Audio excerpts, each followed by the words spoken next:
Hi students, today I'm looking at reducing stress in exams.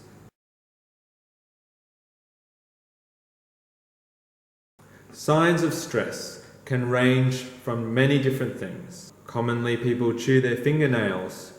Maybe you're just feeling a bit nauseous. Here's a big list of different ones that you may have experienced. So I'm going to look at 6 different tips. The first one is rewarding yourself properly. So we usually reward ourselves after we do a certain amount of work. A really bad way to reward yourself is, say you do a certain number of questions, you go, okay, I'm going to play a video game. Social media and gaming, avoid them when you are studying. The reason for this is because of this hormone in your system called dopamine. So every time something goes well, like you go up a level in a game, dopamine is released. It's this feel-good hormone. So when you finish some questions at home, don't go gaming. Why don't you give yourself a sticker, maybe, or a lolly, or just have like a quick 30-second stretch break.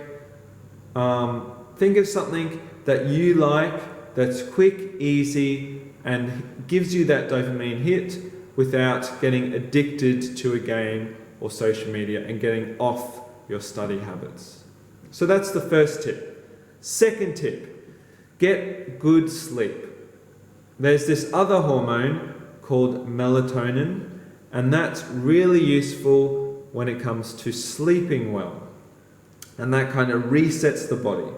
So a great way to get into a good sleep, try reading before bed. Another one is going on regular exercise. So maybe go for a run, go for a swim regularly. And that exercise, it does more than just gives you a good sleep at night later. There's a whole bunch of other things happening when you exercise that affect your study habits. So I know the best students in my class, they regularly exercise for that 30 minutes a day or whatever it is. Avoid any fluoro lights or any screens before bed. So this really affects your melatonin levels. It throws it out of balance with that hormone release. So it's recommended that you get 8 to 10 hours of sleep if you're in high school, at least. So you can check out this website, and they have this table here, with different ages recommendation of sleep. So please, that's a really good tip, get some sleep. Number 3, get familiar habits in place. So when you get into the exam, I know it sounds a bit silly, but use the same pen, the same ruler, same calculator you've been using all term, all semester.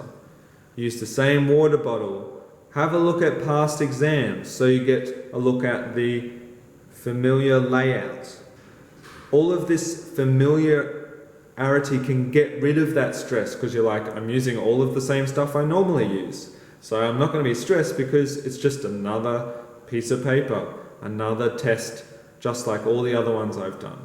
So those familiar things will really help. During the exam itself, I don't know if you've ever been frightened by something. Maybe you've gone for a bushwalk and there's a snake on the path. Or, I don't know, maybe you've been going swimming and there's a shark fin. I don't know, something like, probably a more likely one is you've been in the house and there's a giant huntsman on the wall. Maybe you hate spiders and you're thinking, I gotta get out of here, I gotta run away. When something like that appears, just like an exam, there's this thing called cortisol released. It's again a hormone, and it takes out all logical thinking. Like, you don't sit there looking at the animal or whatever you're scared of and go, I wonder how many stripes are on the animal.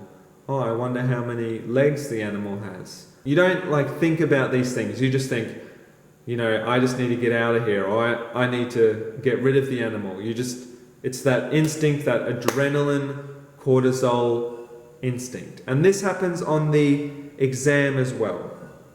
So you get to the exam and you might completely freak out. And on maths exams, there's these things called complex unfamiliar questions. And that's where the cortisol can be released.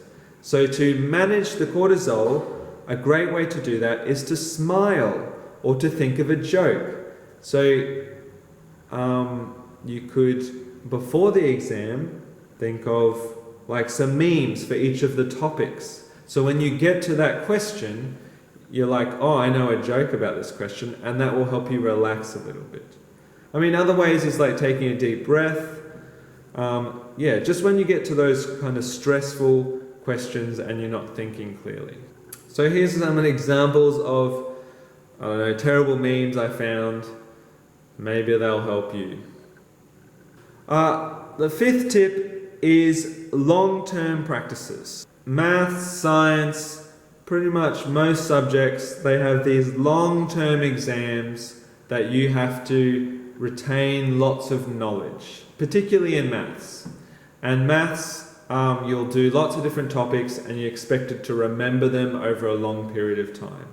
If you go into grade 12, there'll be big external exams and you have to remember lots of information over a year or 2 years. So you can see in this graph, when you learn something, you start to forget it, and then if you just leave it alone, you just pretty much completely forget it altogether. Where if you, after a week or a couple of days, revise that topic, you're going to boost that retention and remembering of that topic. So I recommend after each week you do a topic, study it again the next week for 10, 20 minutes. And if you do 10 minutes every week of that revision, like writing out notes for all the topics you've done in the past, this knowledge will be retained over a long time. So when you get to studying for those big exams, because you did that 10 minutes each week, you've got all of this knowledge already ready to go. Number 6, knowing the formula sheet on the exam. So for maths, there's a particular formula sheet. I recommend having it next to you in class every single lesson. When you're at home, have a printout next to you every single lesson. Know exactly where the formulas are on the formula sheet. So you don't have to worry about, flipping through the pages or just trying to find it. Just know exactly where it's located. That'll save a lot of time. I hope these 6 tips have been helpful for you. There are many other ways to do this to reduce exam stress, but these are 6 ways to do that.